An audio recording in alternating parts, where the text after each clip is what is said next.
What's happening in the news, Jude? Charlie, since yesterday, this week was a really busy week. It was a seriously busy news week. Like starting from Monday, which was a holiday, you'd have expected that it would have been calm vibes, right? But the protesters hit the street, and the aftermath of that protest has been immense. Yeah. So, really busy news week. BOG launches gold coins.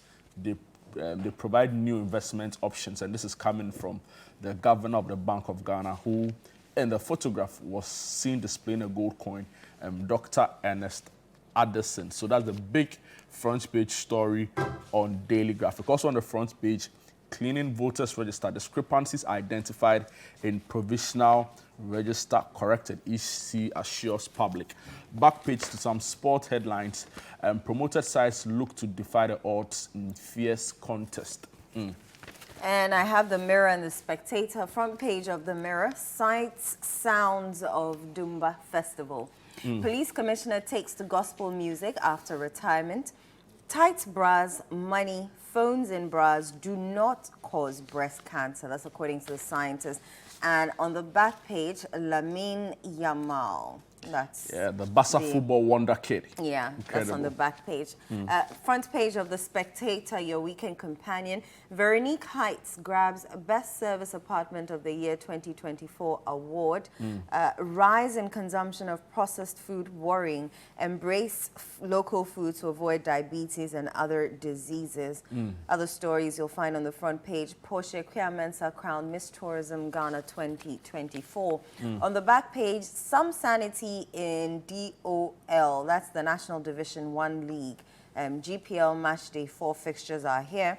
Achimota Golf Club honors Ishmael Yamson with Emeritus Award. And let's go online and watch or see for ourselves some big stories on the City Newsroom front portal. All set for the 2024 City Business Olympics at Eden Heights, what we're discussing not too long ago.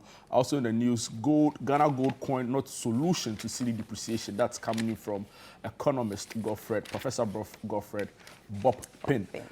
Collaborate with us to fight galamsey. Ghana Institute of Surveyors with our Bank of Ghana lowest monetary policy rate to 27%. Also here, BOG launches gold coin to discourage hoarding of dollars. Ghana's public debt climbs to 761.2 billion. Do you know how much it means everybody owes now? About 22,000. 22,000 Ghana cedis, actually. It go be. Will you pay mine for me? Because at this rate today. Some way. That's a lot of money. I don't want to get started. Preparations underway to resume construction of National Cathedral. That's coming in from the board. And also your calls for the dissolution of ECG misplaced, coming in from the board chair and majority leader Apenyo Markin. And an interesting headline also here, election 2024. What matters is Ghana's development. I support both the MPP and NDC. Guess who is coming from? Tell me. We were discussing him yesterday. We were? Yeah. The king himself. Ohene, Otumfo. Asante Hene. So he says, what matters is Ghana's development. I support both MPP and NDC. On behalf of Ghana Freedom Party of Ikradonko, Number 3. Cheddar, Alan Tremantin, and all the other independent candidates, particularly Ikradonko, we want Otumfo to what, retract? I beg you. Okay. I beg you. To also show support for us. Oh, okay. Yeah, so he should have said he supports whichever party. You support us too as well, because you are also in the race. What's the model, Sunti? Yeah. The two are easily, because they are the leading candidates. Yeah, because they're the leading candidates. We are springing the surprise this election. Is that so? I'm telling you. Are you a PR runner? Now I won't say policies no. Let me patch your day. Policies no. Yeah, match teacher phobia, Bosome, Kosia create bako, ne apoko bako. I say, if you be some training, if you are a journalist, you're full for the month. It's sorted. And one parent happened there. And then number 3, Ghana Freedom Party. You know our song, your motto? No, our campaign song. Okay. Shatawale's Freedom. Freedom, Freedom. freedom. Let's not misbehave this morning. So yeah, Start with the BOG. I'm interested in that. So Bank of Ghana launches gold coins. They provide new investment option, and that's coming in from Dr. Ernest Adansi. It's got a lot of people talking, really, right? So except for the story by Emmanuel Bruce reads, the Bank of Ghana BOG has launched the Ghana gold coin to provide more investment opportunities for Ghanaians. The gold coin, which is an initiative under its gold purchase program, will be available on the market in the next 2 weeks. It's manufactured from gold mine in Ghana, which has been refined to 99.9% purity. At the Monetary Policy Committee press conference in Accra yesterday, the governor of the Bank of Ghana, Dr. Ernest Adansi, said the coin would be issued and guaranteed by the central bank and would be available in 3 different units. The units include the 1 ounce coin, half ounce coin, and a quarter ounce coin to suit different investment needs. Each coin will have the Ghana coat of arms in the front and the Independence Act in the back. Talks about easing pressure on the cedis. Dr. Adansi said the introduction of the gold coins will help ease pressure on the local currency, as individuals who bought dollars and hoarded them as a form of investment could now buy the gold coins instead. If you don't buy the dollars, the story goes on to read on page 5. It says, if you don't buy the dollars, bills or bonds, we are giving you an opportunity from the domestic gold purchasing program to also buy gold. So it's an interesting new approach, right? And you get a government that in the past has trumpeted gold for oil. We didn't really see much in terms of its impact on the market. Impacts on the economy and the market, like you said, specifically with the exchange rates, right? Because you get a sense that the FX is the single most, some people argue that it's the single most important indicator, right? Because when it goes haywire, it affects literally everything, right? So cost of building goes up, food cost goes up. It's the lifeblood really of an economy. And you get the sense that even though its introduction came on board, I mean, you get people quick to say that, well, it helped in a way, right? And not to forget concerns, even though they were not substantiated, about how it had also reduced the fuel quality on the market and all of that. So you get the government very eager to maximize our gold potential, right? Because if you look at our gold, all we just do is export in its raw form to Switzerland and to other countries. And we've been talking about trying to find alternative ways to, and especially with all that's happening in the sector as well with regards to ASGM, that's artisanal small scale mining. So I think the Bank of Ghana would need to come back again. It was at the Monetary Policy Committee meeting or press conference where they disclosed this. So a lot of the focus of the media also shifted to the new rates, the monetary policy rates the BOG announced. So I don't feel like we've scrutinized this enough. And with less than 2 months into an election, that could possibly involve a change of government. Our business team mentioning that it's kind of weird for the MPC to have, been reduced by 200 basis points going into an election. Going into an election. And even though this coin is an alternative, I don't think it's the solution. I don't know how many people will buy it. Yeah, so even I don't know how much Bobkin confidence we have in our economy, in our market system. I don't have confidence because if I go and put my money in investments. Yeah, well, gold is good. Is it so right now if the bonds fail and the treasury bill fail, and so the whole thing is to sort of like reduce the over dependence on the dollar as a form of surety, in a way. So but the other point is that the gold market could also drop, and what happened. But see, the point is that when it drops, it's not too bad. So because it's gold, So the only concerns I've seen a lot of people raise. So Bob K, for example, said that he doesn't see how this significantly addresses the structural challenges with regards to dealing with the economy, specifically the depreciation of the cedi against the major trading currencies in the world. But also, I think that going 2 months into an election, it's important to have a proper plan and explain into detail. I'm not sure using the MPC press briefing was the right avenue to announce it. Because come what may, there'll be a new leader in Ghana 2025. It will not be Nana Addo again. It could even be the same government, but he could There could be a new leader. Yeah, there could be a new entirely, Bank of Ghana governor. He's coming with his own visions. Yeah. Like if Baumia wants us to we believe. need more proper So yeah, details and I'm sure in the about coming this. days, Definitely we'll hear more Mr. about Otador, the comms manager, comms director at BOG, will tell us more. Yeah, Samu Poku, my very good friend, also at BOG. They should come out and tell us more because Ghanaians are interested. Right. Let's move on. Economy, no, before I guess so. And producer come and tell us that that today is why Ghana Hard Freedom News Party Day. is. Oh, Jude.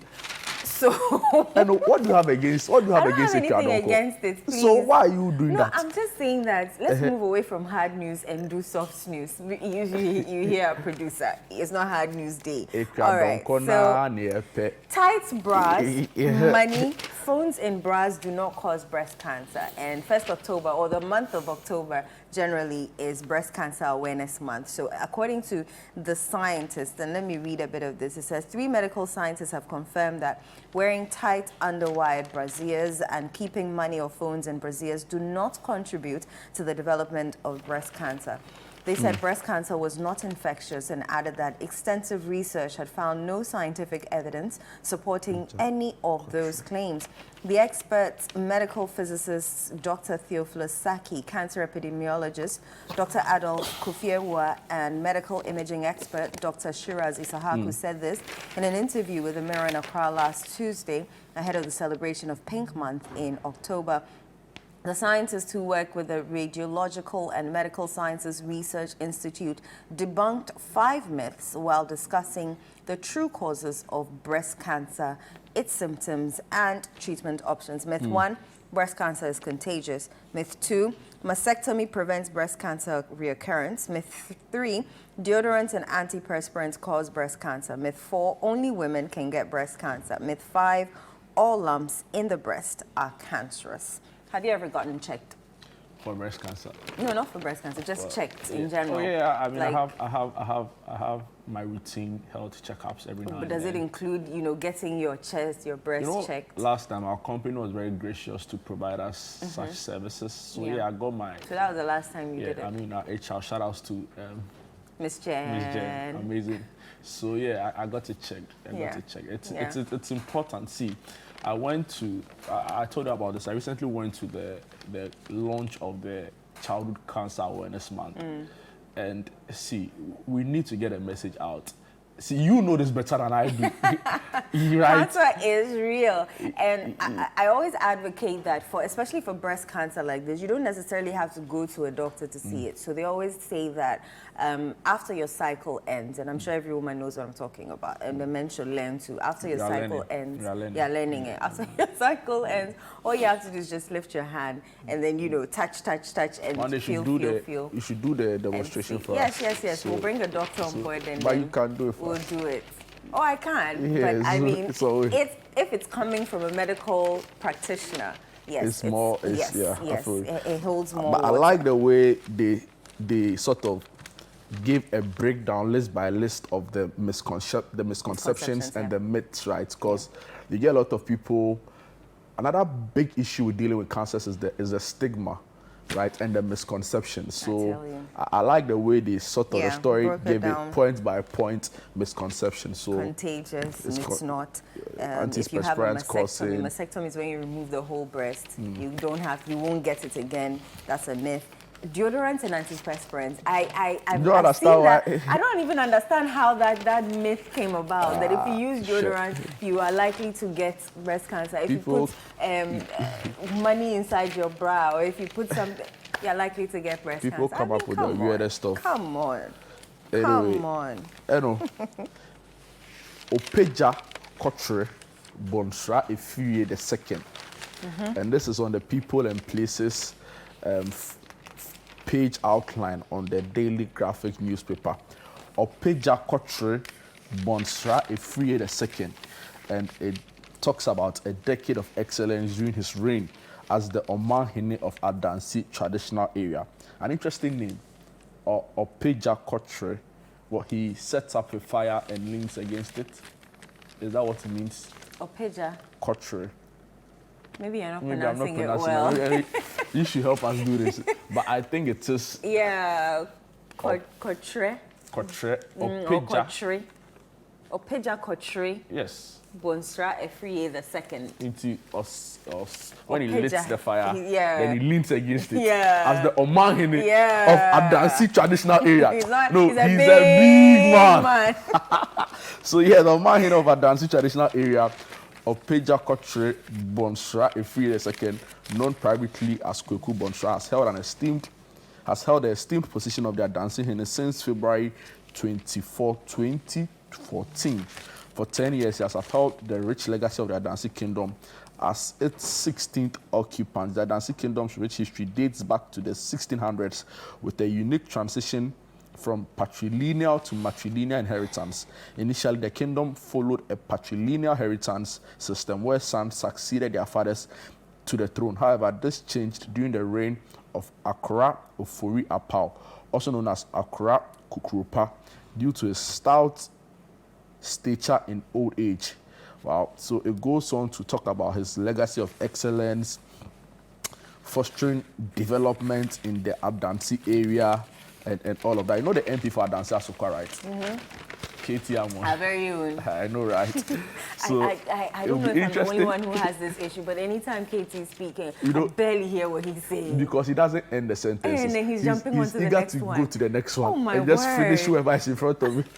I always record Hafiz interview with him when we asked, so Hafiz was like, Honorable, are you sure you can break the 8? So this was after they had selected Napo. Like, are you sure the Napo Baumia ticket is capable of breaking the 8? Then he pauses. Then he calls the guy sitting next to him. Bra, the central Nineka. Then he goes back. Then he starts laughing.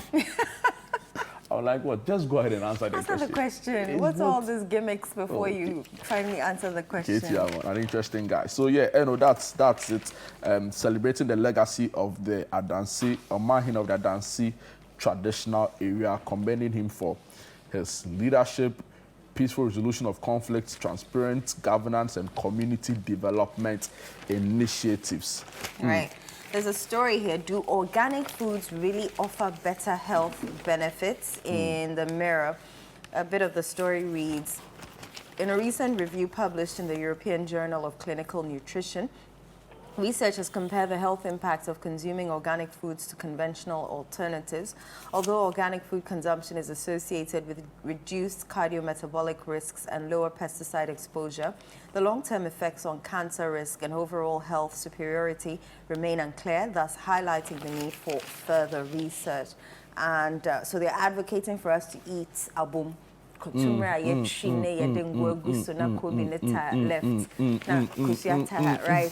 now, avocado. I'm hungry. I'm making myself hungry. Don't do that. And there's a big picture of chicken live soup with some fufu.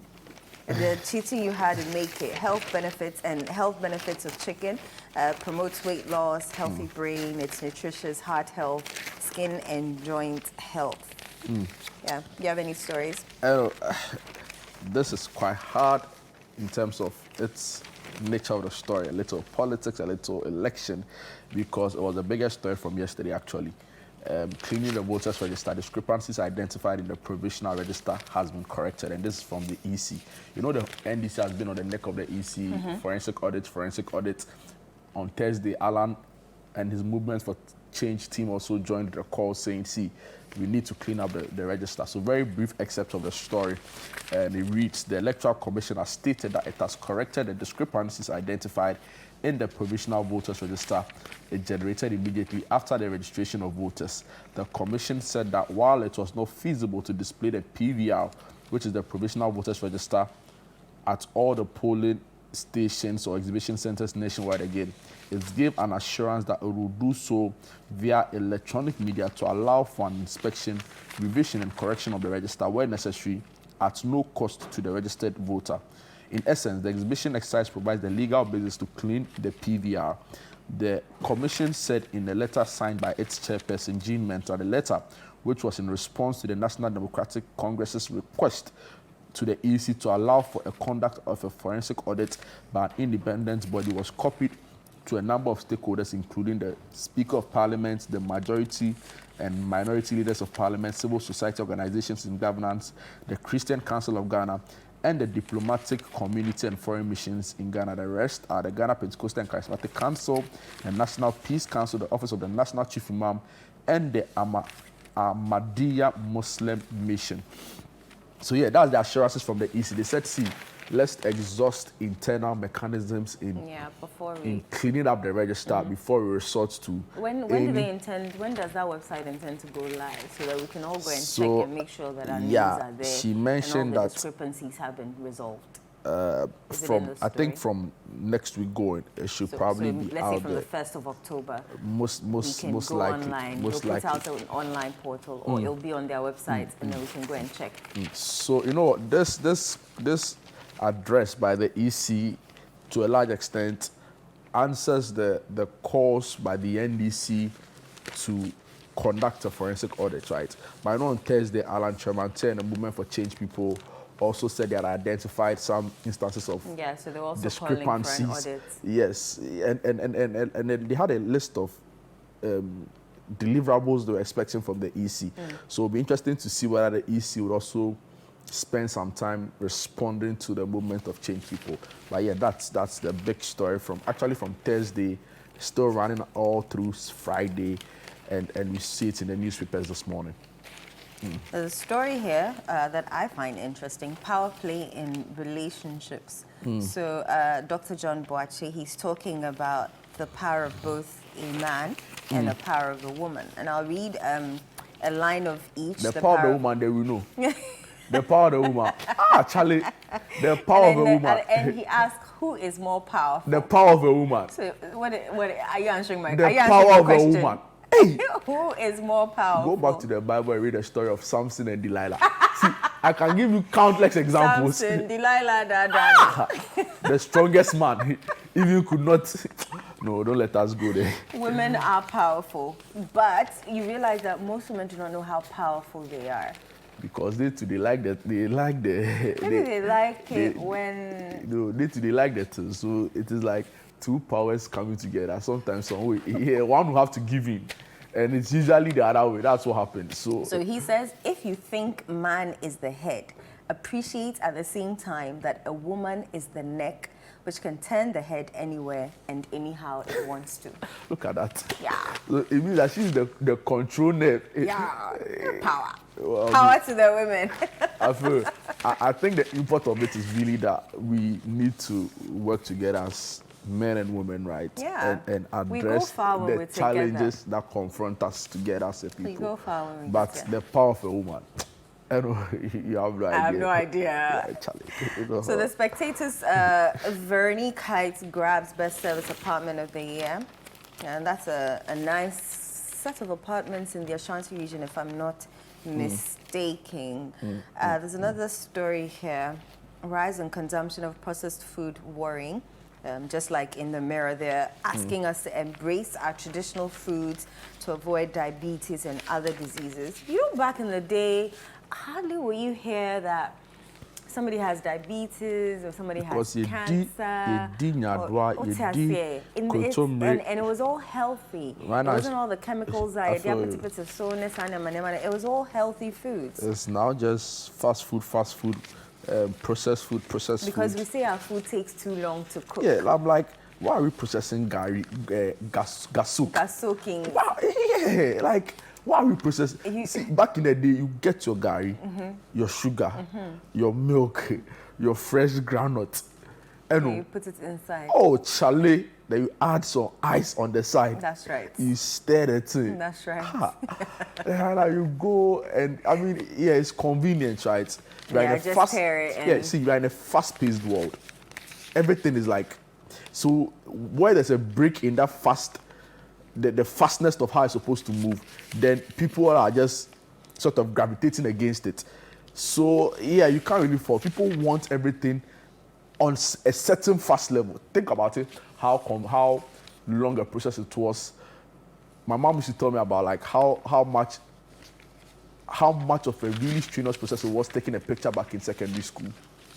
So they'll go and stand at some booth, they'll take the picture, maybe they want to send it to a relative outside, then they'll have to wait for days for the film to dry and to be processed.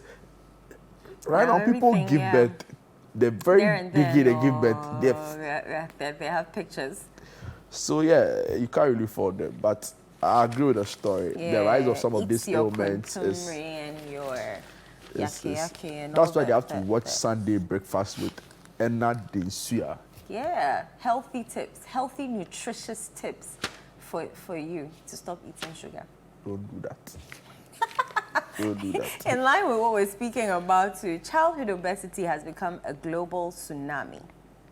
So the children are being fed with things that do affect their health, affect their wellness, makes them slow. They're not eating right. So Dr. Kojo Koba SL is advocating for a healthy childhood to prevent obesity in children. And he's saying that the tips are work together as a family. So regular meals, eating breakfast is a must. It's a must, though. Identify risks and try to set realistic goals. Create a family exercise plan. Reward good behavior. Also, give rewards for reaching goals, but do not use food as a reward or bribe. And then, where all else fails, seek help if needed. Do you have any more stories, or? Pretty much it, but this rather sad story. Thieves allegedly break into Wanderlust Ghana's car in Germany. You know the Wanderlust? Yes. Yeah, so they had a team traveling from Ghana to Europe via road, and the unfortunate story is that thieves broke into their vehicle. That's rather sad. But just before we go, let me just bring a story from. But on that story, I don't know why anybody would leave their passport in the car. People do. Why would you leave your passport in the car in a foreign land? Yeah, because it's easy form safer? of identification for them. Leave your passport in the car while you're sleeping in the hotel. Where would you rather have them leave it? Take it to the hotel. The following morning when you're coming back, it's in your luggage, so it's just there. Well, so now I think I read from Kojo Press page that the trip might have ended for Kwame. Kwame is the mechanic on that trip, so and you see that thing. I hear some way. Yeah, I hear some way. But if you are going to have a mechanic, and of all places, Germany. I think I saw someone's comment like, Germany car for area there. And so they broke into the car, and I think now they have to look for the window of the car, and they're looking for someone who's coming to Germany so that they can bring that window to them, because they can't find that make of, Like we can't find it in Germany. Where else you find it? Germany is supposed to be available in Ghana. Hey, so Ghana has what Germany does not have. I some way. Some way. Germany, the leader in automobiles. Yeah, I mean, I struggle to believe this story. Oh, really? The story is some way. Oh, I mean, well, it's coming. It's on the Wanderlust so Facebook Ghana page. has a car part that Germany doesn't have. Yeah, man. And what can you tell me the story? That's what I read. Oh, that's the story they are telling us. That's what they are telling us. They should come back again. They should come back again. Yeah, but we are supporting them. See, it's an amazing experience, right? Because they saw the country in a way that I don't think any other kind of initiative has done, right? So we wish them well in this endeavor. But Asante has spoken, and we have to just, as a subject, we have to just put it out. Please put it out. Except that I don't call myself, we are not happy like that, but we share it. So election 2024, what matters is Ghana's development. I support both the MPP and the NDC, and that's coming in from the Asante Hene Otumfo Osei Tutu, the king of the Asante Kingdom. And he has firmly stated that he supports both the National Democratic Congress and the New Patriotic Party, emphasizing that his primary concern is the nation's development. He stressed that what Ghana needs most is progress, and urged both parties to focus on clean campaigns. Asante called on political leaders to promote policies that will help achieve the country's developmental goals. He said this when the NDC introduced its vice presidential candidate, Professor Nana Jane Opoku-Agyeman, to him in Kumasi on Friday. Asante also questioned why the NDC failed to introduce Prof. Opoku-Agyeman to him, though the party nominated her earlier before the New Patriotic Party selected Dr. Matthew Opoku-Prempeh. But he urged Prof. Opoku-Agyeman to support Dramani Mahama in his bid to become president again, as was the expectation of most Ghanaians. Incredible. The contrast between Jane's appearance at Menchia and Napo's coronation in quotes as running mate. Is that the word you're choosing this because morning? Because we saw the elegance to it, right? Yeah, and it's interesting that the story even points out that he questioned why Prof. Jenano Poku didn't come earlier to Menchia to come see him. But I think that the key of the story is that, the key point of the story is that he says that it's about Ghana's development, and we need to trumpet that a lot, right? So it's not about one political party and that petty comparisons we've been doing. It's about making sure that we take the country from the current state it is in to a better and higher state, right? And he says that he's not political. He wants who would develop the country. And on that note, I present to him Ekria Donko of the Ghana Freedom Party. And on that note, ladies and gentlemen, what do you have against Ekria Donko? I don't have anything against it. I'm just saying you don't want free petrol. You don't want how is that sustainable? Free petrol. Is that sustainable? She said that there's oil in the country, so we should maximize the oil, not just for a select few, but for the whole country. All right. So she'll start with journalists. Okay. And me, I'm one. Okay. So I have to fight for my interest. Okay. Yeah. Are you done? And she'll give teachers crate of eggs. And one chicken every month. Are you done? And what are you telling me? Are you done? The teachers are the ones who train the future leaders. Are you done? So if they are comfortable, it means that to start from lower level up all the way, and everybody will be happy. So I present to you, Ekria Donko. Okay. Oh, I forgot. Today on an agenda. Okay. This is where we end, because if I let you continue, we won't go.